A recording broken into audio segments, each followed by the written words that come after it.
Ahí estuve esperando un minutito para que llegaran todos. Hoy, 5 de junio, vamos a ver, es una clase relativamente corta, vamos a hablar sobre impulso nervioso, vamos a trabajar en los mecanismos fisiológicos que se presentan a la hora de cómo molecularmente la neurona moviliza diferentes tipos de estructuras moleculares iónicas para hacer frente a el traspaso del impulso, ¿sí? Vamos a recordar algunas cuestiones previas como para que ustedes puedan ir trabajando, pero en general vamos a hacer referencia al mecanismo puro del impulso nervioso. Les voy a mostrar mi pantalla, avísenme por favor, Steffi, cuando esté ok.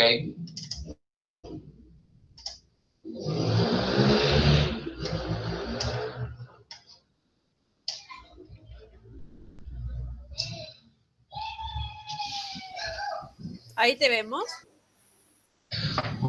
Bueno, muy bien. Bueno, a ver, ustedes vamos a hacer un poquito vamos a recordar un poquito, ¿sí? Nosotros habíamos visto, o terminaron de ver ahora con Lorena, una cuestión anatómica, terminaron de ver toda la parte de médula espinal y demás, y lo interesante de esto es intentar conocer cómo se van conectando, ¿sí? Estas sensaciones, ¿sí? Estas sensaciones que van hacia el sistema nervioso central y estas eferencias motoras que llegan nuevamente hasta nuestros efectores para poder dar respuesta. Recuerden que esa respuesta no necesariamente tiene que ser siempre motora, es decir, la secreción, cuando hablamos de motor, no es siempre movimiento, a eso me refería.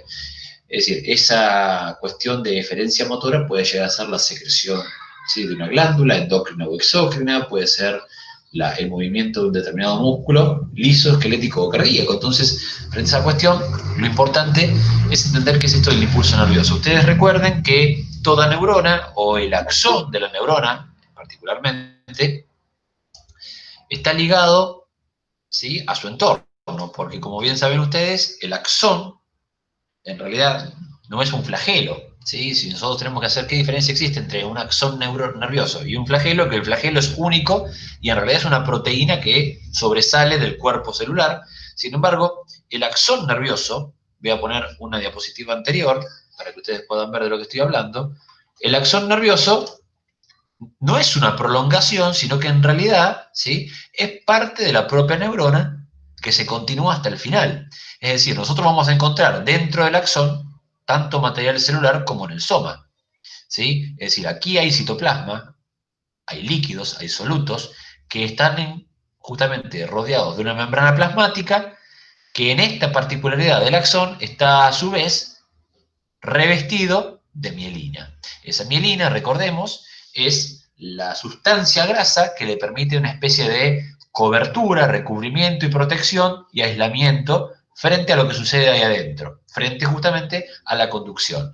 Ahora, si ustedes revisan, anatómicamente hablando, ustedes ven que acá tenemos uno, pues suponte que esta célula es del sistema nervioso central. Bueno, entonces aquí tenemos un oligodendrocito, acá tenemos otro oligodendrocito y un tercer oligodendrocito. Si esto fuese una célula periférica, vamos a hablar de una célula de Schwann, ¿sí? Que tiene la misma función frente a lo mismo, que es generar la banda de mielina abrazando con sus podos al axón nervioso. Entre cada una de estas células anexas, entre cada una de estas neuroglias, vamos a encontrar un nódulo. Ese es el nódulo de Ranvier, que es justamente el lugar del axón donde queda al desnudo, ¿sí? Y es donde se va a dar este impulso nervioso. ¿Qué decir? Este impulso nervioso es una especie de relación química entre el citoplasma y el medio extracelular, en este caso esta parte blanca, que rodea esta célula. ¿Sí? Ustedes recuerden que por convención vamos a decir que fuera de la célula, en la matriz del tejido, en este caso el tejido nervioso, hay mayor concentración molecular de sodio, por, digamos, medido en moles por mililitro, o en lo que se llaman los miliequivalentes, y por dentro, ¿sí? De la célula vamos a hablar de una mayor concentración de potasio, ¿sí? Medido también en miliequivalentes. ¿Qué pasa?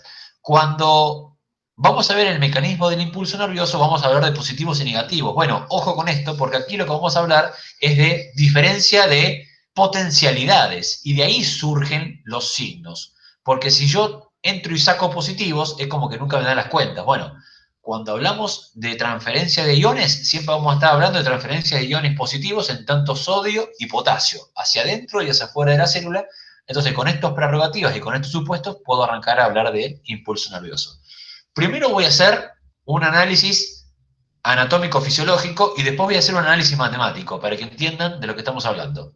¿Hasta acá está todo bien? Sí.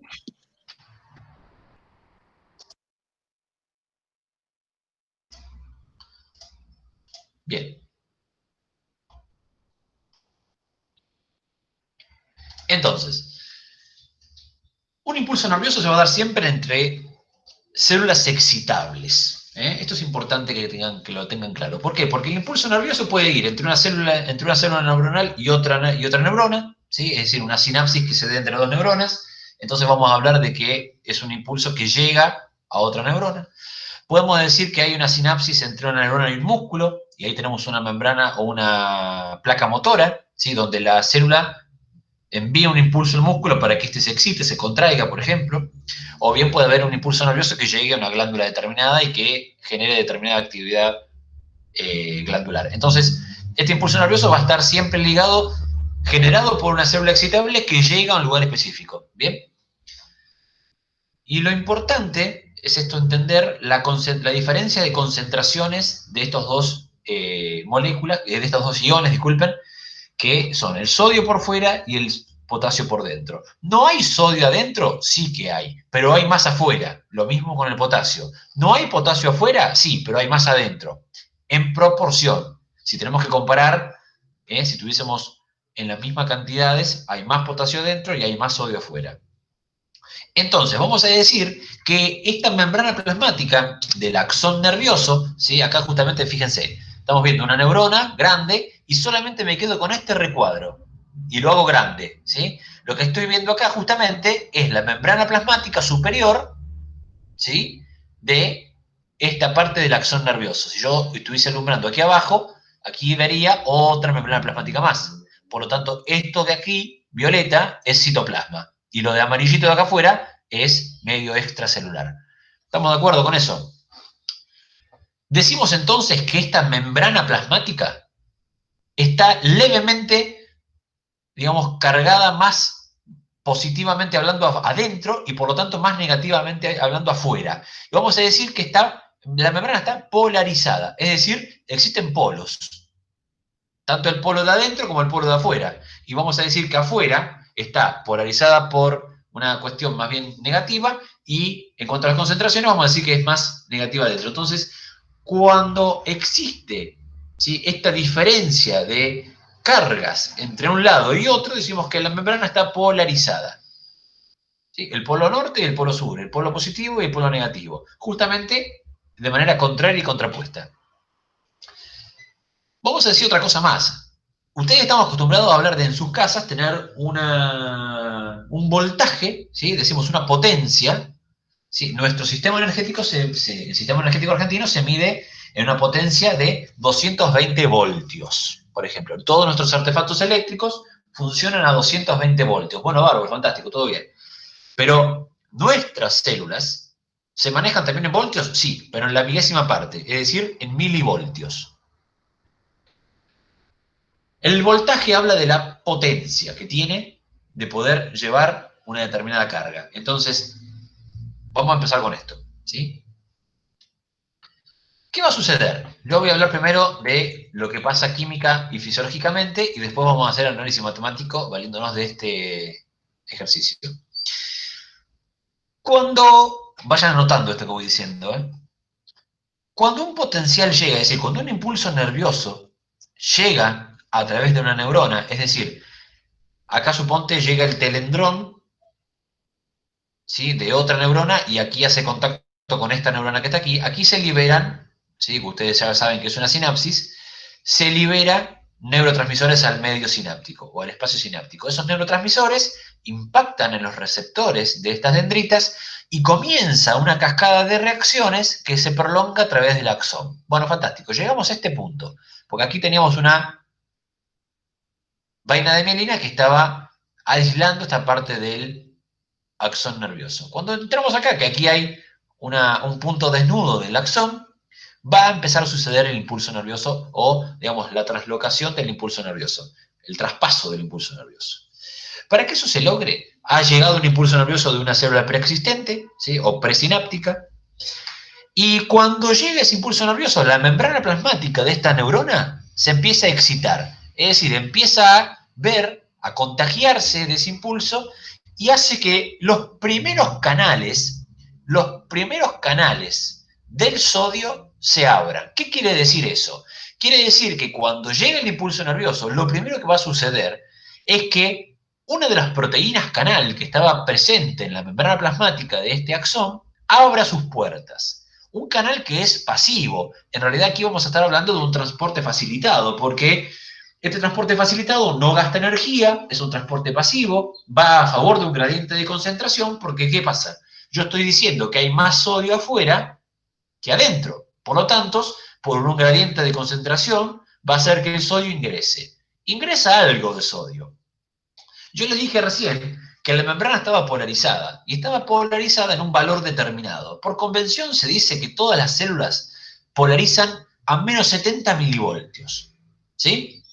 Entonces, ese potencial donde la célula no está transmitiendo impulsos, vamos a decir que se llama potencial de membrana en reposo. Ese potencial de membrana en reposo está ubicado en los menos 70 milivoltios. Cuando viene un impulso nervioso, se abren los canales dependientes del sodio e ingresan algunos sodios positivos, iones sodio, y esos iones sodio, por lo general, como son positivos, y yo tengo un valor de menos 70, van a hacer que esos valores aumenten, ¿sí? Es decir, se aproximen a cero. Entonces, va a entrar tanto sodio que si llega a un valor de menos 59, es decir, ha aumentado en 11 milivoltios, la cuestión, va a hacer que se abran los siguientes canales del sodio, pero esta vez los canales del sodio dependientes del voltaje. ¿Sí? Y estos canales del sodio dependientes del voltaje, otras proteínas que están presentes en la membrana plasmática del axón, hace que todo el sodio o gran parte del sodio, de la concentración de sodio que hay en el medio de la matriz del tejido, ingrese de manera intempestiva al medio citoplasmático del axón. Entonces, ¿qué va a hacer? Va a hacer que, claro, al aumentar tanto la cantidad de sodio que ingresa adentro, valga la redundancia, subo arriba, va a hacer que esos menos 59 prontamente sigan aumentando a llegar a cero y va a entrar tanto sodio, que me voy a polarizar justamente por el contrario, me voy a hacer positivo. Y entró tanto sodio, ¿sí? Que voy a llegar a más 30. Bueno, fantástico, hasta ahí todo bien. Cuando primeramente yo llegué a menos 59, es decir, había entrado tanto sodio que llegué al valor de menos 59, se va a dar la respuesta, que por eso se abren estos canales dependientes, de lo que se denomina la respuesta del todo y la nada. O sea, o del todo y la nada, o el nada. ¿Qué significa? Que si yo no llego a menos 59 y me quedo en menos 60, todo vuelve a la normalidad y aquí no ha pasado nada. No se traduce el impulso, no se transmite el impulso. Pero si toco el menos 59, automáticamente se habilitan estos canales dependientes del voltaje. Entonces, ahí es donde esta respuesta del todo o nada se va a llamar nivel de potencial umbral. Es decir, si yo paso la puerta, si yo paso este umbral, se da. La reacción se da. ¿Sí? Entonces tengo una segunda posta en esto del potencial. Arrancamos con un potencial de reposo de menos 70 y ahora estamos parados en un potencial de menos 59 o también llamado umbral.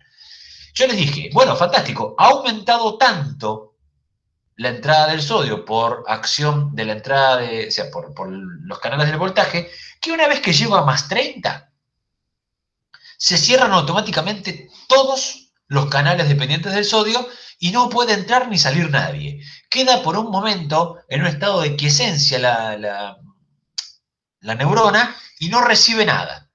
Ese lugar, ese momento, es el denominado potencial de acción. ahí es donde se va a transmitir después el impulso hacia el próximo mecanismo. Entonces, el más 30 declara la llegada del potencial de acción. ¿Qué sucede? Esto, fisiológicamente hablando, no está bueno. ¿Por qué? Porque yo tengo gran parte del sodio que estaba afuera, lo tengo adentro ahora. Y con la particularidad de que tengo todos los canales cerrados. Bueno, por ahora me queda, porque los canales son permeables a la entrada, pero no a la salida del sodio. Entonces me quedaron adentro. Tengo un problema fisiológico y tengo que resolverlo en la inmediatez de los milisegundos. Entonces lo que voy a hacer como célula es habilitar otros canales que tengo aquí, ¿sí? Que son los canales del potasio. Los canales del potasio, lo que van a hacer, que son permeables para adentro hacia afuera, van a abrirse los canales del potasio y rápidamente disminuir este potencial positivo que tengo en la membrana para volver al estado de reposo. Empieza a salir potasio, sale potasio, sale potasio, y sale tanto potasio que digamos que me paso de rosca y llego a un valor de menos 100. ¿Sí? Llega un valor de menos 100, es decir, me he pasado del menos 70 del reposo y tampoco está bueno. Entonces, ¿qué pasa? Ha salido tanto potasio que se vuelven a cerrar los canales de potasio y lo único que me queda hacer a mí, ¿sí? Es restablecer, porque hasta ahora estos tres canales, los dos del sodio y este de potasio, son mecanismos facilitados que no dependen de la energía, son pasivos. Y siempre trabajan a favor de un gradiente de concentración. Entonces, como no me ha servido por el momento esto, tengo que apelar a la utilización de otra proteína transmembrana, que es la proteína de la bomba sodio-potasio. La proteína de la bomba sodio-potasio, ¿sí? Yo acá estoy tocando cualquiera, es lo mismo, son todo igual. La proteína del sodio-potasio lo que va a hacer es sacar 3 sodios hacia afuera e ingresar 2 potasios hacia adentro. Esa diferencia de 3-2 va a dar, justamente desde el punto de vista de las proporciones, volver al reposo de menos 70. ¿Sí? Y ahí vamos a estabilizar la membrana nuevamente en reposo y a proseguir en un nuevo mecanismo de potencial de acción. Entonces, que quede claro esto primero, ¿sí? Están todos en silencio de mortuorio, no sé si se murió alguien. Enrique, Sí. ¿podrías repetir esa última parte? La proteína de sodio potasio saca 2. La bomba La bomba de sodio-potasio, potasio, sí. la bomba sodio-potasio utiliza un transporte activo con gasto energético, es decir, que a la célula le cuesta, ¿sí? Sí. Le cuesta energía poder volver al reposo para mantenerlo en homeostasis. Y saca 3 sodios 3 sodios. e ingresa 2 potasios. Profe. Esta diferencia de 3-2 le permite volver a restablecer el reposo en menos 70, porque ha perdido 1 con cada uno de los transportes, ¿se entiende? Sí, perfecto. Bien. Decime que me hacías una pregunta. Sí, en la parte, viste que dice que llega al reposo en los más 30, como que no sale ni entra nada. No llega al reposo en más 30, estás en potencial de acción. Pero después del más 30. Después del potencial de acción vuelve al reposo. Cuando vos estás en más 30, no podés entrar ni sacar sodio. Entonces a lo que apelás es la salida del potasio. Y ahí te vas a menos 100. ¿Sí? Pasás del reposo. No. Pasás del reposo porque sacás tanto potasio que te vas a menos 100. Claro, pero y utilizás la bomba sodio-potasio para restablecer el reposo en menos 70. No me queda muy claro. Vos estás en más 30. El potencial de acción no es el reposo. ¿Qué? El potencial de acción sería lo contrario al reposo. No es lo contrario. Son 2 estados diferentes de estados de la membrana, ¿sí? Ahora, después del más 30 me quedo. Bueno, en más 30 vos transmitís el impulso al próximo nodo de Rambier, ¿sí? Sí. Ahora, te quedó todo descuajeringado, porque tiene todo el sodio adentro, todo el potasio adentro, entonces lo que haces ahora es sacar potasio. Exacto, empezás a estabilizarlo. Bien. ¿Cuál es la primera estrategia? Sacar potasio. Bien. ¿Sí? Entonces, de más 30 sacas tanto potasio que te vas a menos 100. Te pasaste de rosca. Entonces, como te pasaste de rosca, utilizás un segundo mecanismo, que es la bomba sodio-potasio. Bien. Ahora, para llegar a menos 70, es decir, para volver un poquito para atrás, lo que haces es gastar energía y sacar 3-2 para volver a menos 70. Ahí sí reposo nuevamente. ¿Bien? Ok, gracias. De acuerdo. Bueno, Perdón, una cosita más muy chiquita. En el PowerPoint aparece potencial de membrana de acción y potenciales locales. sí. Ese no es ninguno, ¿no? O sea, tal vez estaba con otro nombre. ¿Dónde estás parado vos? Pues no lo veo eso que Eh, dice. una filmina más que la que estamos viendo ahora. Sí, no, esperá, quédate con esta que después vamos a hablar del otro. Dale, Ah, perfecto, me los confundí, perdón. dale, listo. Entonces, por ahora esto. Ahora yo voy a hacer un esquema matemático en Paint y me van a seguir porque vamos a agregar más conocimiento frente a esto.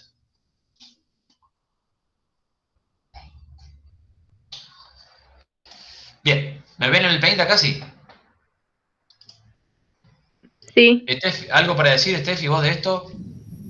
No, nada, Henry, te seguimos. Qué feíto esto. Bueno.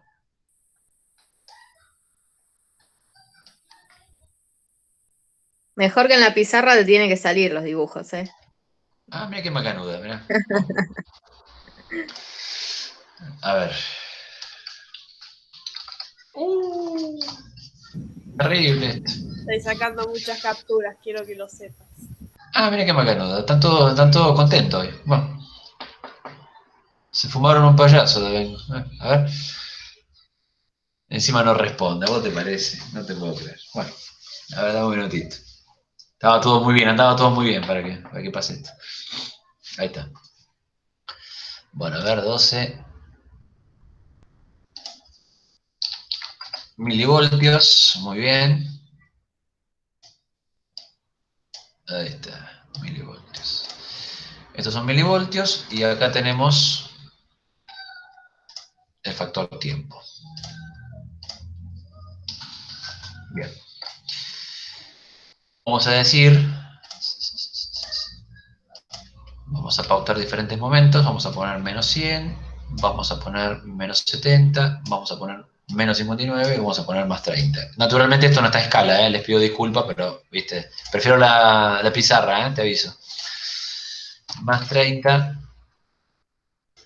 menos 59, pero será posible, ahí va. Menos 59, menos 70 y menos 100. Bien. Bueno, acá tenemos un eje cartesiano que vamos a trabajar sobre el impulso nervioso propiamente dicho. Vamos a empezar a trabajar juntos sobre esto. Y dice así. Vamos a ponerlo en azul para identificar los momentos. Arrancamos acá, ¿sí? Estamos en este punto, estamos en el reposo. La célula no ha transmitido, pero le llega de repente un impulso nervioso que le hace salir levemente de su reposo. Entonces, decimos que empieza a agregar sodio, empieza a ingresar sodio por los canales dependientes del sodio. Empieza a ingresar sodio, ingresa sodio y claro, empieza a aumentar los milivoltios de la membrana porque está ingresando sodio y está transcurriendo tiempo, por eso me muevo a la derecha, ¿sí? Esto hablamos de milisegundos. Ingresa sodio, ingresa sodio, ingresa sodio, hasta que, claro, llego a una cosita que voy a decir acá. Voy a decir que este, entonces, era el potencial de membrana en reposo. Voy a decir que este es el, bueno, lo vamos a decir ahora, potencial de membrana umbral, y este es el potencial de acción. Bien, volvemos acá. Porque se han habilitado los canales del sodio, ingresa sodio a la célula y ahora estoy parado en menos 59. Bárbaro. Estoy en menos 59 y la respuesta del todo o nada hace que se habiliten los nuevos canales del sodio dependientes del voltaje. Entonces ingresa tanto sodio, más sodio, sigue pasando, sigue ingresando, ingresa sodio hasta llegar al potencial de más 30, llamado potencial de acción. Este potencial de acción ya transmite el impulso al nuevo nodo de Rambier, por lo tanto, aquí ya ha terminado su acción. Lo que vamos a hacer ahora es restablecer el reposo. Esta primera fase,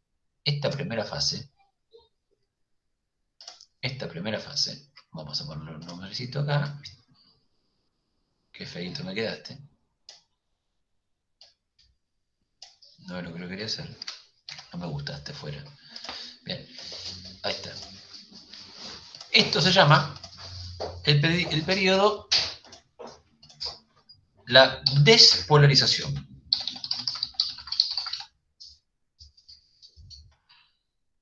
Despolarización, vamos a llamarla. Y es el periodo que va de menos 70 a más 30. Ahora, me ha quedado todo el sodio adentro y todo el potasio adentro. Bueno, la estrategia próxima a usar va a ser, es que vamos a sacar el potasio desde dentro. Y voy a decir entonces que al sacar el potasio por ser positivo, voy a volver a lo negativo. Y como sigue pasando el tiempo, me voy desplazando a la derecha. Sale potasio, sale potasio, sale potasio, sale potasio, sale más potasio de lo que tenía que haber salido y llegamos a menos 100. Esa llegada de menos 100 marca otro proceso, donde el potasio ha salido por demasía. Y vamos a decir que este proceso, en verde, se llama... ¿Cómo estoy? La verdad es que soy un Picasso al lado de esto. Este proceso se llama repolarización.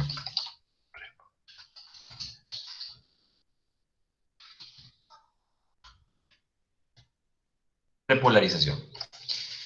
Bien.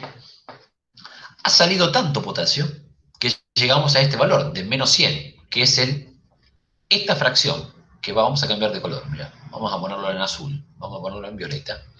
De menos 70 a menos 100, vamos a cambiarle el color, porque vamos a hablar de un periodo nuevo que es la hiperpolarización.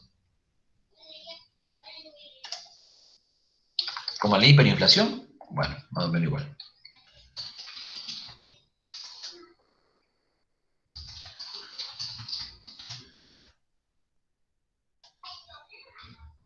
Ahí está.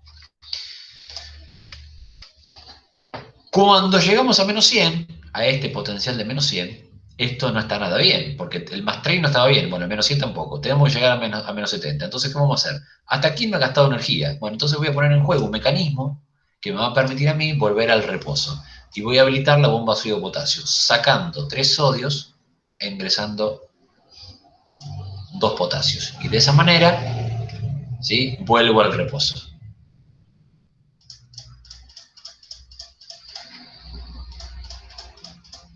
La verdad que esto no puede haber quedado mejor, ¿eh? Bueno, ¿listo? ¿Eso se entiende? ¿El análisis matemático? ¿Preguntas? Sí, se entiende. Bien. El resto, que somos como 14, ¿eh? Se entendió, perfecto. Bueno, buenísimo. Perfecto.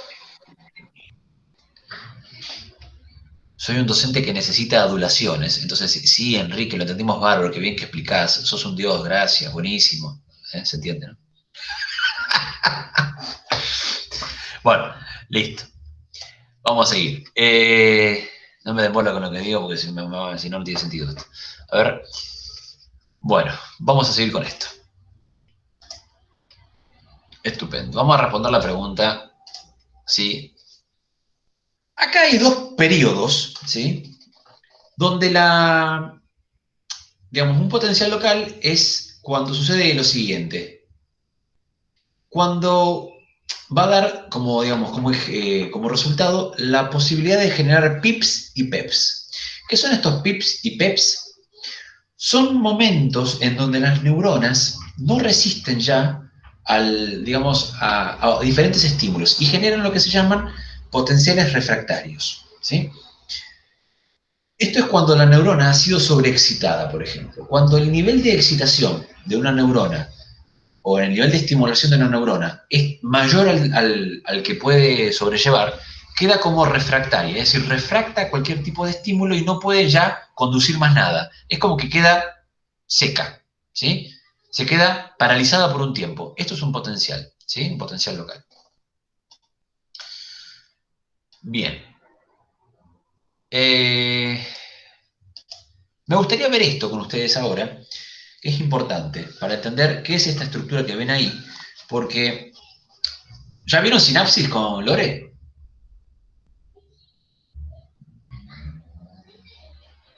Sí, vimos. Ah, bárbaro, entonces, esto se lo entienden, este diagrama se entiende perfecto, entonces.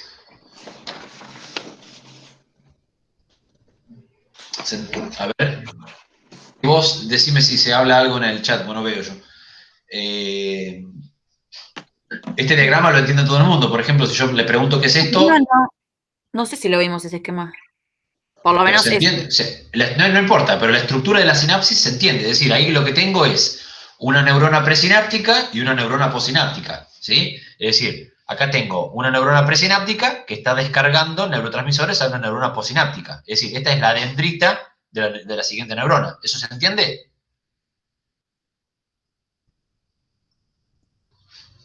Sí, se entiende, Enrique. Sí, bueno, sí. bueno, bien. Entonces, a ver, acá la importancia es entender, por ejemplo, que cuando llega un impulso a un telendrón, la llegada del calcio, es decir, la inclusión del calcio a través del receptor, va a hacer que se movilicen las vesículas que están presentes en las terminales telendríticos y que se movilicen, por ejemplo, las moléculas de neurotransmisor por exocitosis, ¿sí?, hacia el exterior de la célula.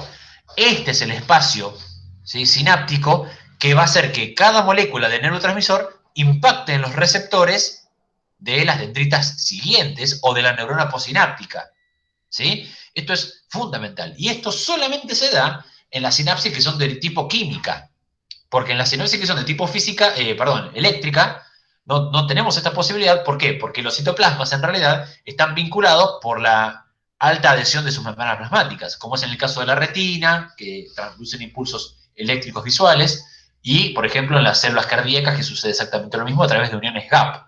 Entonces, esta estructura de sinapsis, donde los neurotransmisores son llevados por exocitosis hacia el fin de la membrana plasmática, ¿sí?, es importantísimo para entender un poco el mecanismo, porque aquí vamos a entender, por ejemplo, que este acetilcolina, un neurotransmisor de los más comunes del reposo, va a hacer efecto en su receptor y vamos a necesitar siempre, para cortar con esto tiene que ver con lo que yo le contaba recién del potencial local o de los periodos refractarios. Suponte que esta acetilcolina quede fija al receptor y no se quite nunca de ese receptor. Bueno, entonces la estimulación va a ser continua. Eso es lo que pasa muchas veces con el tema de las drogas ilícitas. Al no poseer enzimas que degraden la unión neurotransmisor-receptor, el paciente queda en estado de continua estimulación. Por eso no responde a nada, ¿sí? Entonces, acá es lo que vemos justamente, ¿sí? Esto, el complejo neurotransmisor-receptor, es una de las cosas más importantes que tenemos que entender para hablar de la estimulación a través de neurotransmisores.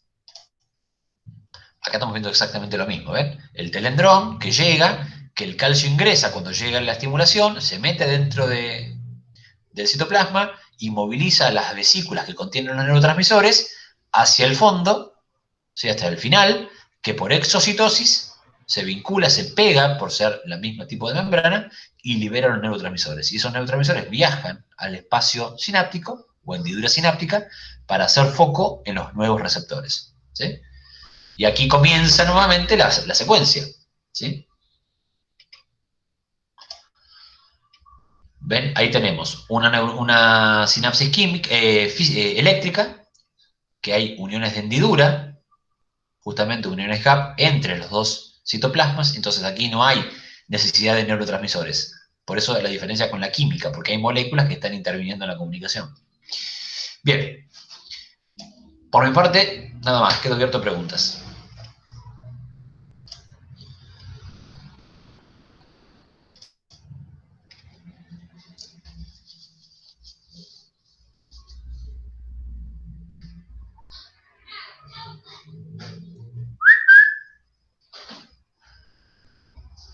¿Nada? ¿Está todo? Profe, a mí me quedó la última parte cuando por exocitosis llegan a el espacio, como dijiste. Claro, acá, mira. Bueno, lo saqué ahora. Cuando, Sí, a ver, vos tenés claro. que llega el impulso, sí, llegó el impulso nervioso al final de la dendrita, digamos. Entonces va a llegar que el calcio se incorpore dentro del citoplasma de la neurona presináptica, modifique la estructura de las vesículas y esas vesículas sean empujadas hacia el final de la membrana plasmática del telendrón y se fusione con la membrana. Entonces, de esa manera va a exocitar, va a sacar hacia afuera, ¿sí?, digamos, su contenido, que son los neurotransmisores. Esos neurotransmisores, ¿Sí? Sería la membrana plasmática, el final de la membrana plasmática. Claro, vos pensás que siempre estás hablando de una célula. Entonces, para salir de la célula vas a tener que atravesar su membrana. ¿Sí? Bien. No importa dónde estés. Ahí, Y en ahí este se va a caso, receptor directamente. claro, se va el neurotransmisor, sale al espacio sináptico, hace hincapié directamente, hace, digamos, contacto con el receptor de la próxima neurona a nivel de su dendrita. ¿Bien? Bien, listo. Bueno, muy bien. Acá, Steffi, tenés algunas preguntas vos. No sé, la verdad, ni idea, Ariana. Sí, ahí las estaba mirando. De momento no, porque el próximo TP es el próximo tema, así que de momento no tienen que hacer otra entrega más del TP. Acuérdense que mañana es la fecha límite para el TP4. Bien, bien. Bueno, si no hay más preguntas, liberamos y dejamos fin de semana para todos.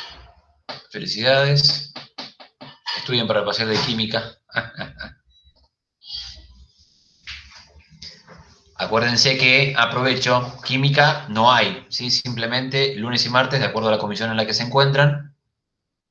Lunes rinden comisiones 3 y 4, martes rinden comisiones 1 y 2. Ahora cortamos, Ariana, y me haces alguna pregunta referida a eso. Gente, buen fin de.